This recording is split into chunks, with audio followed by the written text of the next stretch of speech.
नमस्कार, आप देख रहे हैं 4 PM और मैं हूं आपके साथ निधि तिवारी। क्या इन दिनों प्रधानमंत्री के गृह प्रदेश गुजरात में सब कुछ ठीक नहीं चल रहा है? क्या गुजरात में कोई बड़ा बदलाव होने जा रहा है?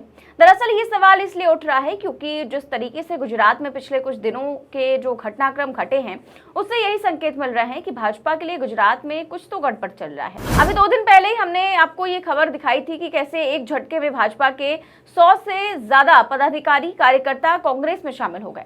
और अब एक बड़ी खबर गुजरात सामने आई है, जिससे लगने लगा है कि देश की सत्ता के शीर्ष में बैठी गुजराती जोड़ी से अब अपना ही घर नहीं संभल रहा है। आप नवभारत टाइम्स में छपी इस खबर को देखिए, जो कहती है कि डिप्टी स्पीकर ने छोड़ी कुर्सी, मोदी के गृह राज्य में मचा सियासी हड़कंप। अब देखिए, भाजपा के लिए कोई नई बात नहीं है जब उसके राज्य में कोई किसी स्पीकर को या प्रदेश अध्यक्ष को अचानक इस्तीफा देना पड़ जाए, लेकिन जब भी अचानक से कोई ऐसा फैसला लिया जाता है तो उसके पीछे कोई ना कोई बड़ी वजह तो जरूर होती है। तो आखिरकार क्या वजह है कि अचानक रातों रात गुजरात विधानसभा के डिप्टी स्पीकर का इस्तीफा हो गया? और क्या गुजरात में भाजपा के लिए कुछ भी ठीक नहीं चल रहा है? क्या नई नवेली कैबिनेट बीजेपी के लिए बड़ा सिरदर्द बन गई है? क्या कांग्रेस की बढ़ती ताकत से भाजपा को डर लगने लगा है? इन सब के पीछे क्या है असली वजह, सब कुछ बताएंगे आपको अपने इस रिपोर्ट में। तो कहते हैं कि जिनके घर शीशे के हों, उन्हें दूसरों के घरों में पत्थर नहीं फेंकने चाहिए। प्रधानमंत्री मोदी के गृह राज्य गुजरात से आई इस खबर ने राजनीतिक हलकों में हलचल तेज कर दी है। विधानसभा के उपाध्यक्ष जेठाभाई अहिर भारवाड़ का अचानक अपने पद से इस्तीफा देना सिर्फ एक औपचारिक प्रशासनिक निर्णय नहीं, बल्कि इसके पीछे छिपे राजनीतिक संकेतों को लेकर तमाम सवाल खड़े हो रहे हैं। जिस राज्य को भाजपा अपना सबसे मजबूत किला मानती रही है, वहां से पार्टी का राष्ट्रीय नेतृत्व निकला है, वहीं आज भीतर ही भीतर असंतोष की आहट सुनाई देने लगी है। जेठाभाई अहिर भारवाड़ जैसे प्रभावशाली नेता का इस तरह से पद छोड़ना, वो भी बिना किसी स्पष्ट राजनीतिक कारण को सामने रखे, भाजपा के भीतर चल रही खींचतान की ओर इशारा करता है। आधिकारिक तौर पर तो ये कहा जा रहा है कि उन्होंने नाफेड समेत विभिन्न सहकारी संस्थाओं के कार्यों में समय देने और अपने अन्य दायित्वों को निभाने के लिए विधानसभा के उपाध्यक्ष पद से इस्तीफा दिया है। बताया जा रहा है कि वो सहकारी क्षेत्र में अधिक सक्रिय रहना चाहते हैं और उसी पर फोकस करने के उद्देश्य से उन्होंने ये कदम उठाया है। लेकिन राजनीति में हर फैसला महज सतही कारणों से नहीं लिया जाता है, खासकर तब जब फैसला इतना बड़ा हो और वो भी ऐसे समय में जब पार्टी संगठन में बड़े बदलाव किए जा रहे हो। अब देखिए, जेठाभाई कोई साधारण नेता नहीं है। मध्य गुजरात में उनकी पहचान एक मजबूत सहकारी नेता के रूप में रही है। सहकारी क्षेत्र में उनका प्रभाव और नेटवर्क लंबे समय से भाजपा के लिए फायदेमंद माना जाता रहा है। वो अब्दासा विधानसभा क्षेत्र से विधायक हैं और जमीनी राजनीति में उनकी पकड़ किसी से छिपे नहीं है। ऐसे नेता का डिप्टी स्पीकर जैसे संवैधानिक पद से हटना इस बात का संकेत देता है कि या तो पार्टी के भीतर उन्हें वो सम्मान और भूमिका नहीं मिल पा रही थी जिसकी वो अपेक्षा कर रहे थे, या फिर संगठन के भीतर कुछ ऐसा चल रहा है जिससे वो असहज महसूस कर रहे थे।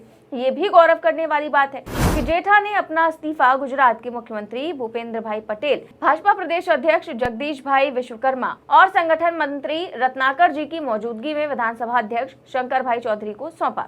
और ये कोई साधारण प्रक्रिया नहीं थी। सत्ता और संगठन की शीर्ष नेताओं की मौजूदगी बताने के लिए काफी है कि फैसला पार्टी के भीतर लंबे विमर्श और राजनीतिक सोच के बाद लिया गया है और विधानसभा अध्यक्ष ने तुरंत इस्तीफा स्वीकार भी कर लिया, जिससे ये भी साफ हो गया कि ये सब कुछ अचानक नहीं था, बल्कि इसके लिए जमीन पहले से तैयार की जा चुकी थी। और राजनीतिक गलियारों में ये चर्चा भी जोर पकड़ रही है कि डिप्टी स्पीकर के पद को लेकर भाजपा के भीतर खींचतान चल रही थी। कहा जा रहा है कि किसी अन्य नेता को इस पद पर बैठाने के लिए जेठाभाई से इस्तीफा दिलवाया गया, और अगर ये बात सच है तो ये भाजपा के भीतर गुटबाजी और शक्ति संतुलन के बदलते समीकरणों को उजागर करता है। और सवाल ये भी उठ रहा है कि क्या जेठाभाई संगठनात्मक बदलावों से असंतुष्ट थे या फिर उन्हें जानबूझकर हाशिए पर धकेला जा रहा था। गुजरात भाजपा में इन दिनों जो संगठनात्मक फेरबदल हो रहे हैं, वो कई नेताओं के लिए असहजता का कारण बने हुए हैं। नई जिम्मेदारियां, पुराने चेहरों की अनदेखी और सत्ता के इर्द गिर्द सीमित लोगों का वर्चस्व पार्टी के भीतर असंतोष को जन्म दे रहा है। जेठाभाई अहिर का इस्तीफा उसी असंतोष की एक कड़ी माना जा रहा है। ये कोई अकेली घटना नहीं है, बल्कि हाल के दिनों में घट रही घटनाओं की श्रृंखला का हिस्सा है, जो ये बताती है कि भाजपा का गुजरात मॉडल अब भीतर से चरमराने लगा है। और गौर करने वाली बात यह भी है कि ये सब उस समय हो रहा है जब कांग्रेस गुजरात में खुद को दोबारा खड़ा करने की कोशिश कर रही है। लंबे समय तक सत्ता से बाहर रहने के बावजूद कांग्रेस अब जमीनी स्तर पर सक्रिय नजर आ रही है। इसका सबसे बड़ा उदाहरण हाल ही में डांग जिले से सामने आया, जहां भाजपा के 100 से अधिक पदाधिकारी और कार्यकर्ता एक साथ कांग्रेस में शामिल हो गए। ये सिर्फ पार्टी बदलने की घटना नहीं थी, बल्कि ये उस गुस्से और निराशा का प्रतीक थी जो भाजपा शासन के प्रति जमीनी कार्यकर्ताओं और स्थानीय नेताओं में पनप रही है। डांग जिले में भाजपा छोड़कर कांग्रेस में शामिल हुए कार्यकर्ताओं ने खुलकर आरोप लगाया कि भाजपा राज में विकास के नाम पर सिर्फ भ्रष्टाचार हुआ है। उन्होंने कहा कि अंतिम पंक्ति में खड़े व्यक्ति की लगातार उपेक्षा की गई, समर्पित कार्यकर्ताओं को नजरअंदाज किया गया और सत्ता का दुरुपयोग आम बात हो गई है। इन कार्यकर्ताओं का कहना था कि जनता की बुनियादी समस्याओं को हल करने की बजाय सत्ता और पद के खेल में भाजपा उलझी रही। ऐसे आरोप सिर्फ विपक्ष की बयानबाजी नहीं है, बल्कि उन लोगों की आवाज है जो वर्षों तक भाजपा की रीढ़ माने जाते थे। गुजरात प्रदेश कांग्रेस कमेटी के अध्यक्ष अमित भाई चावड़ा ने इन सभी कार्यकर्ताओं का कांग्रेस में स्वागत करते हुए कहा था कि ये जुड़ाव इस बात का संकेत है कि अब जनता बदलाव चाहती है। उन्होंने साफ कहा कि भाजपा की अन्यायपूर्ण नीतियों के खिलाफ अब जनता और कार्यकर्ता खुलकर मैदान में उतर आए हैं। खासकर आदिवासी बेल्ट में कांग्रेस के मजबूत होने की बात ने भाजपा की चिंता जरूर बढ़ा दी है, क्योंकि डांग और आसपास के इलाके भाजपा के लिए कभी आसान नहीं रहे, लेकिन हाल के वर्षों में उसने वहां अपनी पकड़ मजबूत की थी। अब वही पकड़ ढीली होती दिख रही है। इन तमाम घटनाओं को एक साथ जोड़कर देखा जाए तो साफ तस्वीर उभरती है। एक तरफ भाजपा के भीतर संगठनात्मक असंतोष, गुटबाजी और पदों को लेकर खींचतान है, तो दूसरी तरफ जमीनी स्तर पर कार्यकर्ताओं का मोह भंग हो रहा है। ऊपर से नेतृत्व ये मानने को तैयार नहीं दिखता कि हालात बदल रहे हैं। डिप्टी स्पीकर जैसे संवैधानिक पद से इस्तीफा कोई मामूली घटना नहीं होती, ये सत्ता के भीतर चल रही उथल पुथल का संकेत होता है।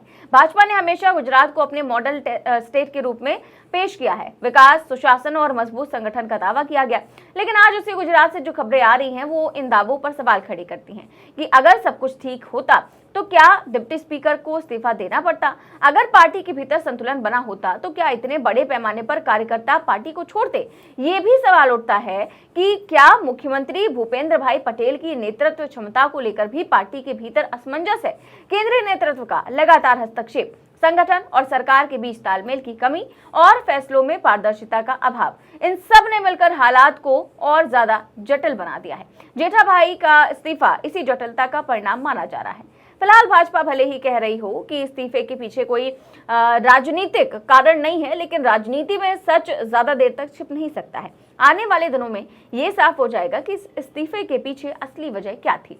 लेकिन इतना तय है कि गुजरात में जो कुछ भी हो रहा है वो भाजपा के लिए खतरे की घंटी जरूर है। जिस राज्य से पार्टी की पहचान जुड़ी हुई है, अगर वही असंतोष और टूट की खबरें आने लगें तो फिर इसे हल्के में नहीं लिया जा सकता। अब सवाल सिर्फ जेठा भाई के इस्तीफे का नहीं, बल्कि सवाल है भाजपा के गुजरात मॉडल की स्थिरता का।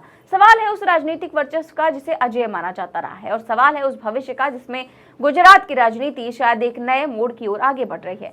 अब ये तो आने वाला वक्त ही बताएगा कि ये सिर्फ एक कुछ घटनाओं का संयोग था या फिर एक बड़े राजनीतिक बदलाव की आहट। लेकिन फिलहाल इतना तो साफ है कि गुजरात की सियासत में सब कुछ सामान्य नहीं है, और यही बात भाजपा की बेचैनी को सबसे ज्यादा बढ़ा रही है। इस पूरे मामले को लेकर फिलहाल आप क्या सोचते हैं, हमें कमेंट बॉक्स में अपनी राय जरूर दें। चैनल को सब्सक्राइब भी करें और ज्वाइन भी करें। देश और दुनिया की तमाम बड़ी खबरें जानने के लिए देखते रहिए 4PM न्यूज नेटवर्क। नमस्कार।